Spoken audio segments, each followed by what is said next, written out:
মাঝের বেলার রাঙা গধূলি, বর্ষাকালের ভরা নদী, তোমার রূপের কাছে হার মেনে যায় যেন সবই।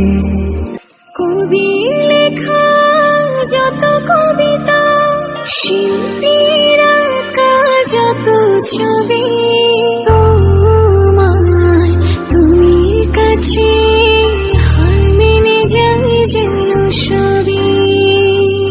বাবুই পাখির সাজানো বাসা, ময়না পাখির কথাগুলো, তোমার গুণের কাছে সব কিছু হার মেনে গেল।